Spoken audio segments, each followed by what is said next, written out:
이혼 과정을 좀 효율적이고 빠르게 종결시키는 절차 어떤 게 있을까요? 협의 이혼보다는 조정 이혼이 네. 더 빠른 것 같고 그렇죠. 두 사람이 조금이라도 이렇게 네. 양보가 안 되는 부분이 있다. 네. 그렇다고 하면 이혼 소송으로 빨리 들어가서 네. 빠르게 그 부분에서 분쟁 정리하는 거지. 정리하는 게 제가 제 경험으로 보면 특히 이혼 사건을 진행하면 상담하러 오셔서 네. 이혼할지 말지 막 고민하시다가 네. 저와 함께 이혼 절차를 진행해서 이혼하신 분들이 네. 후회하는 건 본 적이 없는 것 같아요. 네. 하기 전에 정말 고민하시는데 네. 어떠셨던가요? 의뢰인들 많으실 때? 저도 저도 그때 그런 것 몰랐어요. 같아요. 네, 그래서 네. 이혼 소송 끝나고 나서 예. 뭐 다른 일 때문에 상담 다시 받으러 오시거나 했을 때 보면 네. 표정이나 이 목소리가 네. 많이 밝아져 저도 있는 것 같아요. 열이 뭐 아홉은 다 그 네, 사람과 계속 살 걸 이런 말 하는 사람 못 본 것 같아요. 저도 그런 것 같아요. 네, 네. 그래서 네. 함께 사는 게 고통이면 이혼을 하는 게 저는 현명하다고 생각합니다. 네. 네. 저도 용기를 가급적 왜냐면 변호사를 만나러 여기까지 왔다고 하면 굉장히 네. 심각한 상황인 건 만드시니까 네, 네. 저도 그렇게 이왕이면 그냥 사세요라고 하기보다는 그렇죠. 용기를 내시는 것도 괜찮습니다라고 주로 말하는 편인 것 같아요. 네네. 네. 그 용기를 주는 게 또 네. 역할인 것 같아요. 네. 그리고 이제 이혼을 하는 절차가 굉장히 그 과정에서 막 서로 아픈 곳을 찌르는 설명 왔다 갔다 하고 네. 힘들잖아요. 근데 저는 어차피 자녀가 특히 있는 분은 이혼한 다음에 네. 자녀 면접 교섭 때문에 아이를 가운데 두고 연락을 서로 주고받게 될 수밖에 없잖아요. 그렇죠. 네. 그런 거 생각하면 너무 서로 감정 상하지 않게 이혼을 하는 게 좋다라는 말씀을 많이 드리곤 하는데 네. 혹시 그런 거 관련해서도 좀 어떻게 이혼 절차를 진행하시는지 본인 생각 그런 게 있으신가요? 저도 같은 그쵸? 생각이에요. 네, 네. 네. 어찌됐든 두 네. 분이 부모가 맞고 자녀한테 상처를 주지 않는 방향으로 네. 이제 이혼을 해야 되는데 그렇다고 하면 결국 이혼한 다음에 면접 교섭이 굉장히 중요하잖아요. 맞아요. 그래서 면접 교섭에서 부모의 역할이 정말 크다는 생각을 많이 네. 하고 실제로도 이혼 소송을 가면 이제 판사님들이 꼭 마지막에 당부하는 것이 네. 그 면접 교섭에 대한 내용이거든요. 맞아요. 네. 꼭 애들한테 뭐 이렇게 뭐 편가르듯이 하지 말고 엄마를 잘 보여주고 아빠를 잘 보여주고 이렇게 해라라고 네. 하시는데 중요한 것 같아요. 근데 네. 그런 게 잘 안 돼서 네. 이게 막 소송까지 강요도 있으셨나요? 네네. 네. 어떤 건이었죠? 그러니까 이혼을 하고 네. 아빠가 양육자로 지정이 되고 네. 이제 엄마가 면접 네. 교섭을 하는데 엄마가 면접 교섭의 그 규칙을 잘 지키지 맞아요. 않는 그런 거예요. 분들 많아요. 네, 네. 뭐 시간도 안 지키고 애들이 애들 바쁘다고 안 된다고 네, 그러고. 네. 또 하원 시간에 네. 원래 가면 안 되는데 뭐 가서 기다렸다가 네. 뭐 애들을 뭐 데리고 가서 본다든지 네. 이렇게 해서 이제 네. 아빠가 면접 교섭 제한 네. 하는 그 심판 청구를 해서 이 사람을 좀 보여주지 않게 해달라라고 했고 또 엄마는 이제 화가 나잖아요. 그러니까 그냥 이왕 이렇게 된 거 양육자를 변경해달라. 네. 면접 교섭은 네. 내가 이제 뭐 잘 해주겠다 네. 했지만 법원에서는 이제 그렇게 양육자를 변경할 사유는 되지 않고 네. 면접 교섭도 앞으로 시간을 잘 지키지 않으면은 제한하겠다고 해서 그러니까 이런 경우 아이가 중간에서 얼마나 힘들지 가슴이 아프네요. 맞아요. 네, 양육권 때문에 서로 이렇게 막 네. 소송을 하는 것도 아이도 알 거 아니에요. 그러니까요. 자녀들이 정말 네. 부모들은 모르지만 눈치를 네. 많이 보고 있더라고요. 그러니까요. 네. 맞아요. 그래서 그런 일이 안 생기게끔 이혼 과정에서 서로 감정 네. 안 상하고 잘 좀 정리하는 게 네. 좋겠다는 생각을 많이 했습니다. 네, 이렇게 이혼 과정이 힘든데 사실 이런 이혼 과정을 좀 효율적이고 빠르게 종결시키는 절차 어떤 게 있을까요?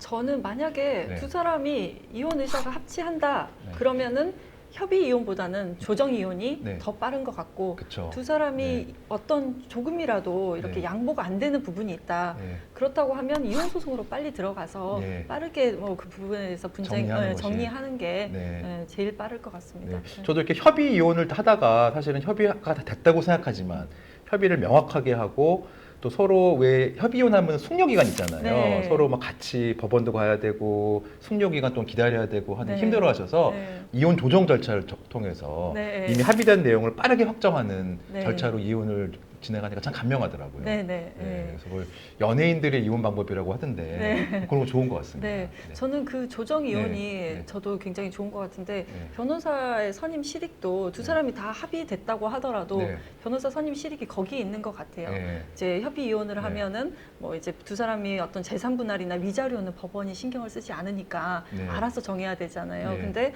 보면은 두 사람이 합의서를 써놨는데 나중에 그걸 그렇죠. 분쟁의 소지가 네, 많죠. 분쟁의 네. 소지가 많죠. 맞아요. 그래서 그걸 조정 이혼으로 하면서 네. 깔끔하게 정리를 해놓는데 네. 두 사람의 이혼 의사가 합치했더라도 변호사 선임의 실익은 충분히 있는 것 같습니다. 마지막으로 한 두 가지 정도 질문하고 마칠까 네. 하는데요. 이게 이혼 사건을 다루면서 우리 변호사님이 좀 중요하게 생각하는 어떤 그런 원칙 뭐 그런 게 있으실까요? 저는 이혼 예. 소송을 할 예. 때는 물론 다른 사건들도 그렇지만 의뢰인 얘기를 정말 하나라도 놓치지 않으려고 하는 게 제일 맞아요. 먼저 보니까 잘 있고. 들어주시는 것 같더라고요. 네. 네. 의뢰인들이 그 하는 얘기가 실은 의뢰인의 생활 얘기라서 네. 제가 아무리 들어도 그게 이해가 되지 않는 것들이 많이 있거든요. 네. 그래서 그 사람이 되어서 한번 생각을 자꾸 해보려고 네. 노력을 해요. 그래야지 그 상황에서 왜 이렇게 했는지, 왜 싸우게 됐는지 이런 게 좀 이해가 되고 또 결국 그게 이제 의뢰인이 신뢰하게 되는 어떤 네. 그런 단서들인 것 같아요. 네. 아, 우리 변호사는 내가 말한 것들 이런 사소한 것들도 다 기억하고 있구나. 네. 왜냐하면 나는 그게 혼인 생활에서 제일 힘든 부분이었는데, 힘든 그러니까 법률적인 부분이었는데. 쟁점과는 네. 좀 크게 네. 상관이 없더라도 네, 네. 잘 들어주시는 네. 훌륭한 변호사님이시네요. 아, 감사합니다. 네. 네. 그리고 마지막으로 이렇게 이혼을 좀 고민하고 계신 분들 이 영상 네. 보실 수 있는데 혹시 네. 뭐 해주고 싶은 조언 뭐 네. 이런 게 있으실까요? 네. 저는 두 가지 정도가 있는데요. 먼저 첫 번째는 빠르게 상담을 받아보시라고 권하고 싶어요. 왜냐하면 당사자들은 내가 이거를 가서 얘기를 하면 이게 이혼이 될까 말까? 그다음에 내가 재산분할 받을 수 있을까 말까? 이런 고민 정말 많이 하면서 받아볼까 말까 이렇게 하는데 생각보다 내가 하고 있는 고민이 네. 그렇게 고민할 필요가 없는 것들이 일반적으로 있을 수 있거든요. 금방 네. 해결될 수 있는 내용들이 많죠. 네네. 네. 그래서 일단은 빠르게 상담 받아보고 내가 어떤 걸 준비해야 되는지도 바로 좀 조언을 들어서 깨끗하게 정리를 잘 할 수 있게끔 도움을 받는 게 중요한 것 같고 이제 또 두 번째로는 아내분들이나 남편분들이나 네. 자기 자신을 제일 먼저 생각하는 게 중요할 것 자기 같아요. 자신. 예. 네. 보통 이제 이혼을 제일 고민하는 이유가 애들 때문에, 네. 예, 돈 때문에, 뭐 네. 이런 다른 그런 네. 여건들 때문에 고민을 하는데 결국 그게 자기 자신한테 너무 고통이거든요. 맞아요. 네, 그것만 좀 빼고 생각하면 실은 내가 행복하게 살 수 있는 건 내 자신을 어떻게 내가 사랑하고 내가 어떻게 앞으로 살 것인지에 대한 생각이기 때문에 다른 건 조금 네. 두 번째로 생각하고 내 자신을 먼저 자신을 먼저. 생각했으면 좋겠어요. 전 그리고 현실적인 조언으로는 혹시 이혼을 결심하면 집에서 나오라는 말을 합니다. 아, 네네. 둘이 살면서 그 네. 이혼 절차를 진행하면 너무 힘들어하셔가지고 네, 맞아요. 그 헤어진 상태에서 별과 그렇죠. 중에 이혼하시는 게 좋다. 뭐 이런 현실적인 조언을 아, 합니다. 네, 맞습니다. 정말 생활 공간 분리하고 네, 하는 게 네, 네, 중요한 것 그렇더라고요. 같습니다. 네. 네. 오늘 이렇게 이혼 관련해가지고 네. 우리 변호사님이랑 얘기 많이 나눴는데요. 네. 이 영상 보고 계신 우리 구독자님들 좋아요 한번 눌러주시고요. 혹시 이혼 관련해서 상담할 내용 있으면 고정 댓글 보시고 연락 주시면 박 변호사님과 제가 잘 상담해 드릴 수 있도록 하겠습니다. 네. 자, 지금까지 시청해 주셔서 감사합니다. 박 변호사님 감사합니다. 감사합니다. 네.